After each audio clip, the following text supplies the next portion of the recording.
If you think all casinos are the same, you're about to discover why cruise ship gambling is a completely different beast than Vegas. And not in a good way.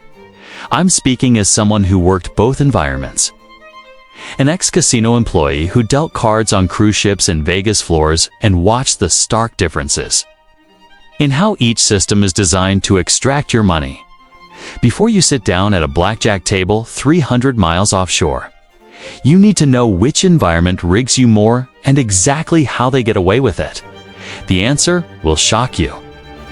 Most people assume casinos are casinos, same games, same odds, same regulations.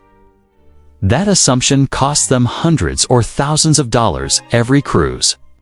Because cruise ship casinos operate under completely different rules, regulations, and strategies than Vegas, and almost every single difference favors the house more aggressively than anything you'd find on the Strip. Let me break down the 7 massive differences and why cruise casinos are the ultimate rigged environment. Difference number 1: regulatory oversight. This is the foundation of everything. Vegas casinos are heavily regulated by the Nevada Gaming Control Board. Every machine is tested. Every pay table is approved. Every procedure is monitored. Casinos can't just do whatever they want. There are rules, audits, and consequences for violations. Cruise ships, zero oversight once they hit international waters. Here's how it works. Cruise ships are registered in countries like Panama, Liberia, or the Bahamas, flags of convenience with minimal gambling regulations. Once the ship is 12 miles offshore in international waters, they're no longer subject to any gaming commission oversight. They can set slot machine payouts wherever they want. They can modify blackjack rules however they choose. There's nobody checking, nobody auditing, nobody enforcing fairness standards. As a cruise casino employee, we were explicitly told in training, once we're in international waters, the casino opens. We follow company policy, not gaming regulations. Company policy meant whatever maximized profit. In Vegas, I had to follow strict Nevada gaming regulations. On the cruise, those regulations didn't exist. Let me give you a concrete example. In Vegas, slot machines must meet minimum RTP standards, typically 75% or higher, with most casinos running 88 to 95% to stay competitive. On cruise ships, I've seen machines set as low as 70 to 75% RTP because there's no regulatory minimum. The cruise line can set payout percentages wherever they want, and passengers have no recourse. The lack of oversight extends to everything. Table game rules can be modified unfavorably. Dealers can be trained in techniques that wouldn't pass muster in regulated jurisdictions. Payout disputes are handled internally with no external appeal process. You're playing in a regulatory vacuum where the house makes all the rules and answers to nobody. Have you ever felt like cruise ship casino games were tighter than Vegas? Comment yes or no, because you weren't imagining it. Without regulatory oversight, cruise casinos can and do make games less favorable to players than any regulated casino would dare. Here's what shocked me most when I transitioned from Vegas to cruise work. In Vegas, if a player had a legitimate dispute, gaming control could be called. There was an external authority. On the cruise, the casino manager's decision was final. No appeals, no oversight. No protection for the player beyond the company's internal policies, which were designed to favor the house. Difference number 2: slot machine. Let's get specific with numbers. Vegas casinos on the Strip average around 90 to 92% RTP on slot machines. Downtown Vegas and locals casinos often run 94 to 96% to attract business. Cruise ship casinos. I've seen audit reports showing RTPs as low as 70 to 75%, with most machines in the 75 to 85% range. That's a 10 to 20% worse payout rate than you'd find in any competitive Vegas casino. Why can they get away with this? Because you're a captive audience. On the cruise, you can't just walk to the casino next door if you don't like the odds. You're stuck on the ship. The casino is the only gambling option for thousands of passengers. There's zero competitive pressure to offer fair payouts. As a cruise casino employee, I had access to back-end systems showing actual RTP settings. Most penny slots were set to 72 to 78% RTP. Most dollar slots were 80 to 85%. RTP, compare that to Vegas, where penny slots are typically 88 to 91% and dollar slots are 93 to 96%. You're losing 10 to 15% more per spin on a cruise than you would in Vegas, and most passengers have no idea. Here's a concrete example. You play a penny slot in Vegas at 90% RTP, betting $2 per spin for 100 spins. You've wagered $200, and you'll get back about $180 on average. You lost $20. The same game on a cruise ship set to 75% RTP.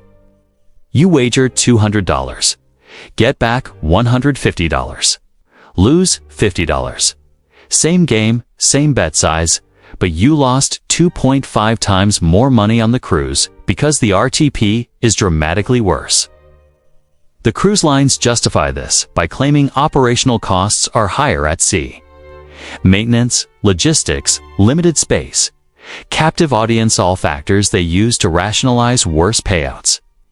But the real reason is simple. They can. It's with no regulatory minimums and no competition. They set payouts wherever maximizes profit. And passengers keep playing because they don't know any better. I dealt with players who would brag about their Vegas slot strategies and how they always played certain machines. Then they'd play the same branded game on the cruise and get destroyed. They'd blame bad luck. It wasn't luck. It was a 15 to 20% worse payout rate that was invisibly grinding them down faster than anything they'd experienced in Vegas. How much have you lost on cruise ship slots thinking you were playing Vegas odds? Add it up honestly. Because if you've been on multiple cruises and played slots regularly, you've probably lost hundreds or thousands more than you would have on the same games in Vegas. The RTP difference is that significant. Difference number 3. Table game rules. Blackjack on a cruise ship looks like blackjack in Vegas. Same felt, same cards, same basic game. But the rules are subtly modified to dramatically increase the house edge. And most players never notice until they're already losing heavily. Standard Vegas Blackjack. Dealer stands on soft 17. Blackjack pays 322. Doubling allowed on any 2 cards. Resplitting aces allowed. Surrender sometimes available. House edge with basic strategy 0.4 to 0.6%. Cruise ship Blackjack. Dealer hits soft 17. Blackjack pays 6 to 5, doubling restricted. No resplitting aces, no surrender. House edge 2 to 3%. You've just quadrupled the house advantage compared to Vegas. As a dealer on both cruise ships and Vegas floors, I watched these rule differences destroy players who thought they were playing the same game. The most devastating rule change is Blackjack paying 6 to 5 instead of 3, 2. On a $10 bet, that's a $12 payout instead of $15. Seems minor, right? That single rule change adds approximately 1.4% to the house edge. Over 100 hands, that's an extra $140 in expected losses. Here's what this looks like in practice. You sit down at a cruise blackjack table with $500. You play perfect basic strategy for 2 hours. The cruise lines know most passengers don't understand blackjack rules deeply enough to recognize these changes. They see a blackjack table and assume it's standard. They play their Vegas strategy and wonder why they're losing so much faster. The rule modifications are posted on the felt in small print, but nobody reads them. That ignorance costs passengers massively. I dealt cruise blackjack for 2 years and had maybe 3 or 4 passengers ever question the 6 to 5 payout. Everyone else just played along, assuming it was standard. Those few who noticed would complain to me. I'd shrug and say, company rules. There was nothing I could do. There was nothing they could do. You either played with terrible rules or you didn't play at all. Roulette is even worse. Vegas roulette has both single zero European and double zero American wheels. European roulette has a 2.7% house edge. American roulette has a 5.26% house edge.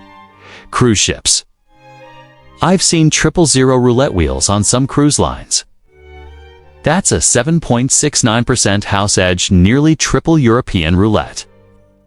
They literally add an extra zero to increase the house advantage, and most passengers don't even notice.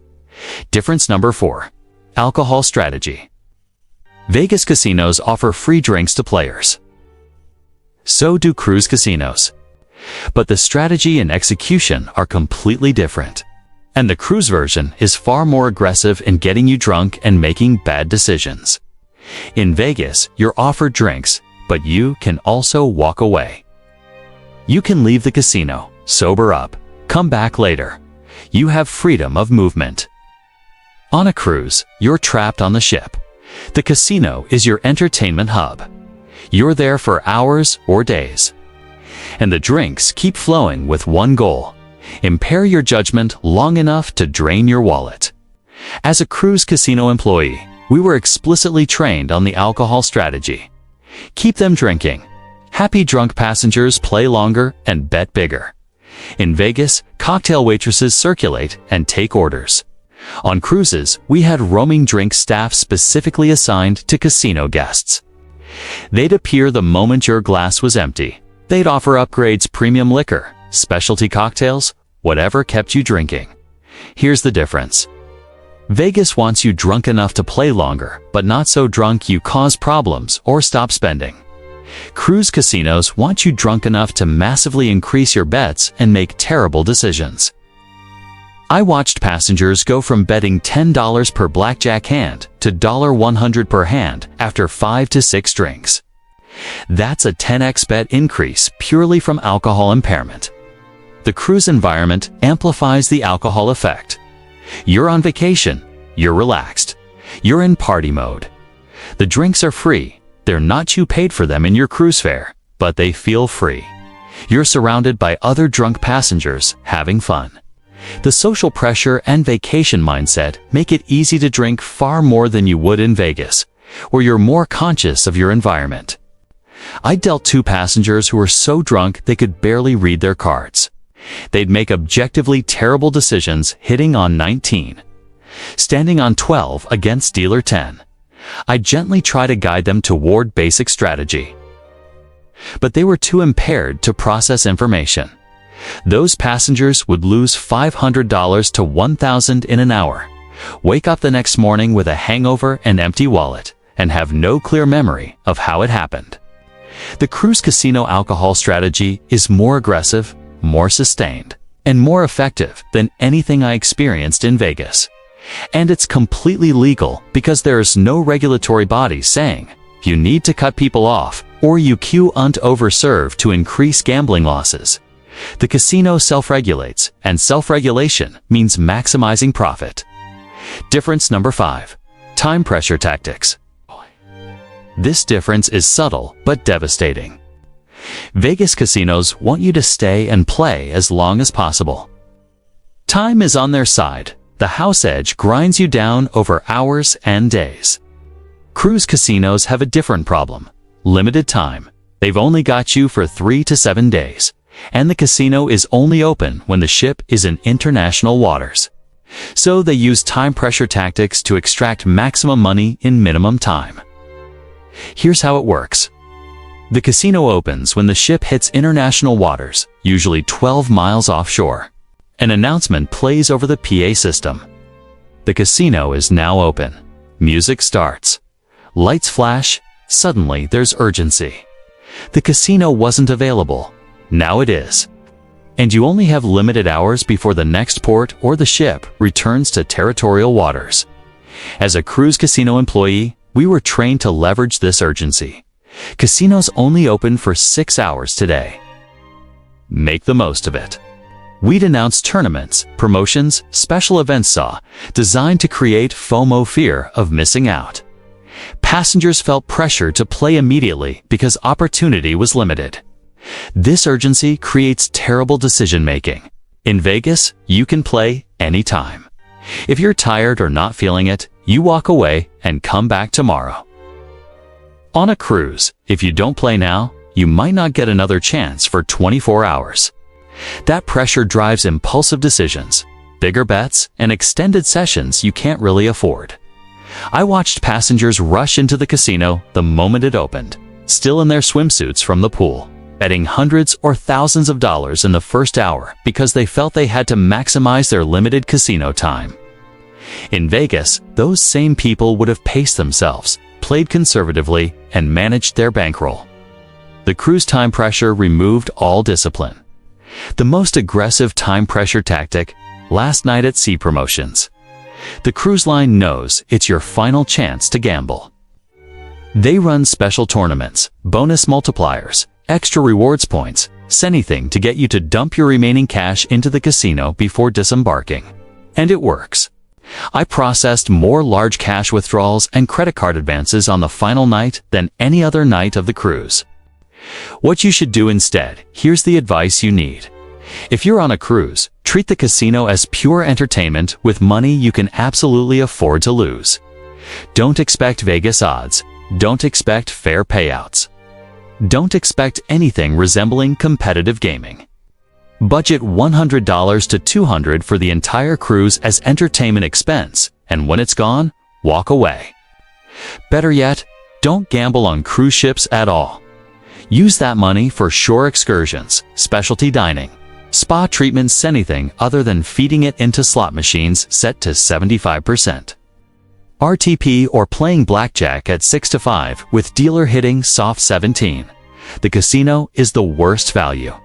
Entertainment option on the ship by an enormous margin. If you love gambling and want decent odds, save your casino budget for Vegas.